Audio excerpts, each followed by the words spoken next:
Assalamualaikum warahmatullahi wabarakatuh. Alhamdulillah wa syukurillah wala haula wala quwata illa billah. Masya Allah siswa sekalian, di pertemuan pertama setelah libur lebaran, Alhamdulillah semoga semuanya sehat dan siap untuk kembali mengikuti pembelajaran biologi peminatan. Sebelum memulai pembelajaran, Bapak ingin mengucapkan kepada kalian minal aidin wal faidin, mohon maaf lahir dan batin. Nah, masih mempelajari tentang bab plantae, di mana pertemuan sebelumnya dengan metode studi literatur, kalian telah mempelajari ciri umum plantae, cara hidup dan habitat plantae, klasifikasi plantae, serta 3 divisi kendom plantae, yaitu Bryophyta, tumbuhan lumut, Pteridophyta, tumbuhan paku, dan Spermatophyta, tumbuhan berbiji. Dan alhamdulillah setelah mengerjakan LKPD, kalian tentunya akan lebih paham mengenai materi plantae yang dipelajari. Oke, di pertemuan hari ini kita akan membahas tentang manfaat dan peran kindom plantae serta dampak menurunnya keanekaragaman tumbuhan atau plantae.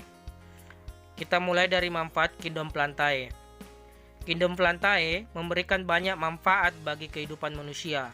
Adapun manfaat dari kindom plantae jika diurutkan dari 3 divisinya, yaitu Bryophyta, Pteridophyta, dan Spermatophyta, maka dijabarkan sebagai berikut. Kita mulai dari manfaat tumbuhan lumut atau Bryophyta. Dalam kehidupan manusia, beberapa jenis lumut memberikan manfaat terhadap kehidupan manusia, seperti jenis lumut hati, yaitu Marsanthia polymorpha yang bermanfaat sebagai obat hepatitis. Jenis lumut gambut atau Sphagnum yang berperan sebagai bahan bakar pengganti kapas dan juga medium pada tanaman pot. Selain itu, pada ekosistem hutan, lumut memiliki peranan yang besar yang diperankan oleh lumut kerak atau lisen, yaitu sebagai generasi perintis. Dan lumut juga dapat menyerap air hujan yang dapat dimanfaatkan tumbuhan lain sebagai sumber air. Selanjutnya, manfaat tumbuhan paku yaitu Pteridophyta. Dalam kehidupan manusia, beberapa jenis tumbuhan paku memiliki banyak manfaat. Dan manfaat bagi kehidupan manusia diantaranya seperti tumbuhan suplir, paku, sarang burung, paku tanduk rusa, dan paku tiang yang digunakan sebagai tanaman hias yang tentunya akan berpengaruh pada sektor ekonomi. Juga ada cemangi, Marsilea serenata, digunakan sebagai bahan makanan, yaitu sayuran. Ada juga paku ekor kuda, dapat digunakan sebagai bahan obat karena memiliki fungsi diuretik, yaitu melancarkan pengeluaran urin. Dan juga Selaginella plana dapat digunakan sebagai obat luka. Contoh yang terakhir adalah Equisetum. Nah, ini digunakan sebagai bahan penggosok atau amplas. Itulah tadi manfaat dari tumbuhan Pteridophyta atau paku-pakuan. Sedangkan manfaat dari tumbuhan berbiji atau Spermatophyta untuk kehidupan manusia adalah contohnya seperti pinus atau getahnya ini, getah pinus dapat digunakan sebagai obat luka. Terus ada ginkgo biloba. Ginkgo biloba digunakan sebagai bahan kosmetik, yaitu sebagai agen anti penuaan.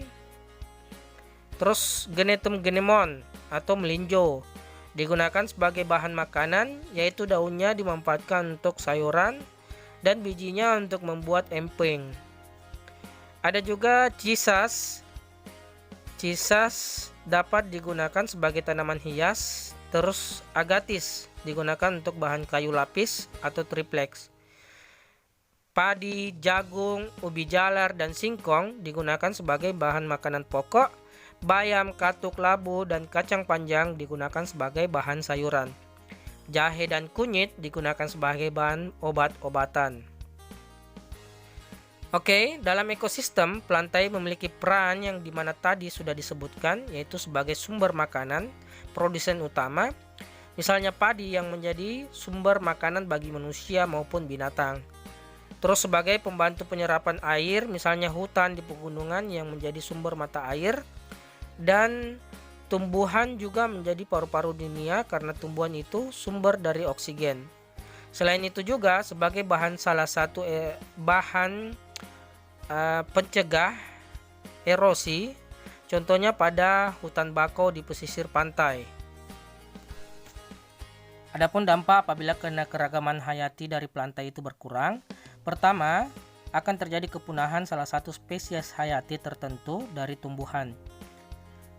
Terus terjadi kekeringan. Nah, ini diakibatkan karena cadangan air di tanah semakin berkurang. Bencana alam seperti contohnya banjir karena sudah tidak ada lagi pepohonan yang dapat menyerap air hujan. Longsor juga diakibatkan karena berkurangnya keanekaragaman hayati. Longsor diakibatkan salah satunya adalah di dalam tanah sudah tidak ada lagi penopangnya, yaitu berupa akar-akaran dari pepohonan, dan dampak negatif lainnya yaitu berkurangnya penyuplai oksigen karena tentunya pepohonan adalah sumber dari oksigen. Dan contoh yang terakhir adalah kenaikan air laut karena tumbuhan bakau yang berada di pinggir pantai itu sudah berkurang.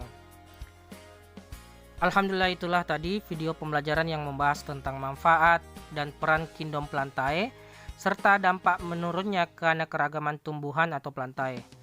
Nah, Bapak harap kalian membuat resume dari pembelajaran kita hari ini. Terima kasih telah menyimak media pembelajaran interaktif video ini.